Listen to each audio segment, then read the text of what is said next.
So how many of you have ever heard, do what you love and the money will follow? It doesn't.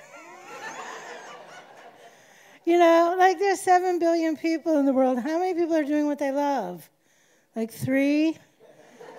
I'm thinking like Tom Hanks, Rachel Maddow, and Pitbull.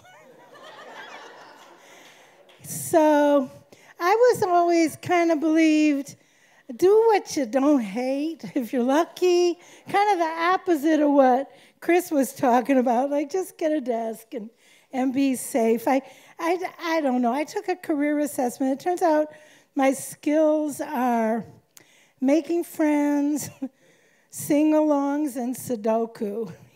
You know, like I don't know. So I ended up getting a job.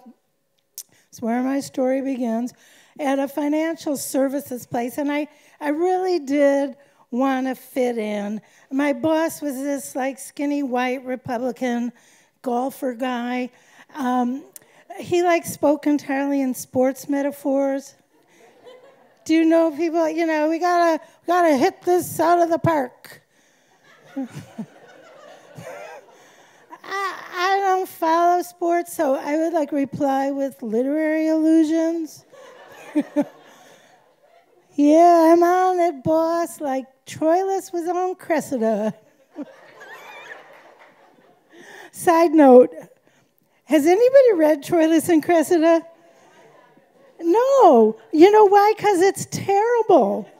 And the reason I bring it up is whenever I feel really bad about myself, it's helpful to know that even Shakespeare wrote an occasional clunker.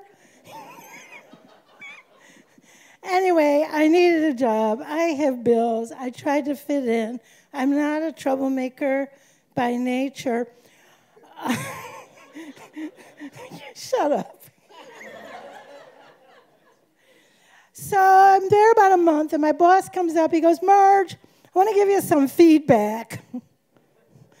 Do I look like I want feedback? I don't even own a mirror. I mean, if I had self-awareness, I would never leave the house. Like, come on. But he goes, listen, it's kind of awkward for me, but it's your clothes. Like, this is a conservative company. People wear black, navy, and beige. I consider that a bit of a microaggression because my people are from the Mediterranean. Like, we look good in jewel tones. Like, I just, I can't, I mean, I have a friend who's an image consultant, and that's just the beginning. She was telling me curly hair is considered frivolous, and, big earrings, you look like a whore. And, I'm thinking, these are really class markers. I got hips that look like I could be plowing the back 40. Like, you don't make it in the corporate world. You got to look like you have a summer house in Kennebunkport. But I'm trying to fit in, and my boss, to his credit, he really was trying to help. And he sent me to presentation skills training. Yeah, and there was this very nice lady, and what she told us was, keep your gestures in the gesture box. If you do this, you look out of control.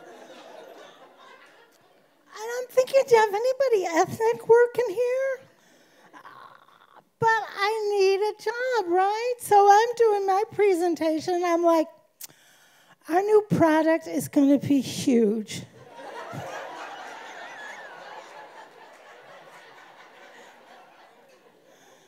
We're going to go from here to here. It's aggressive, but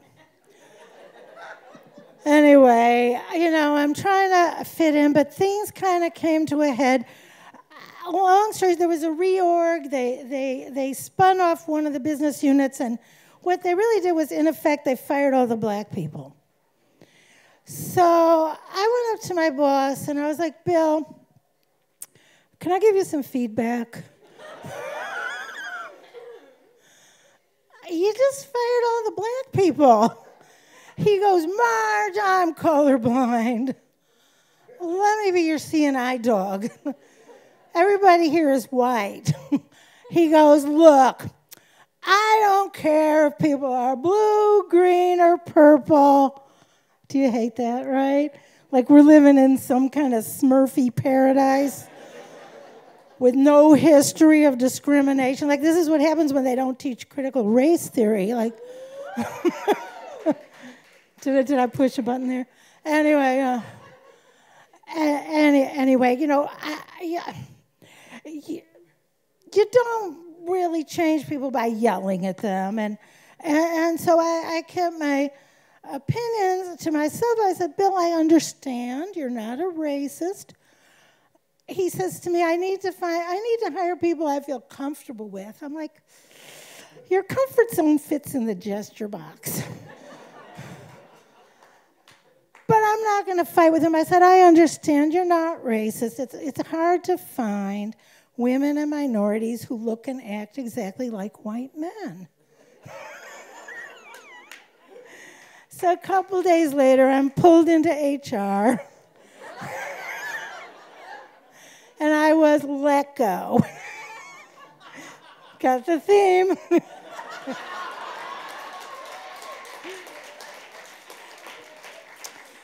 So, if anybody knows of any jobs,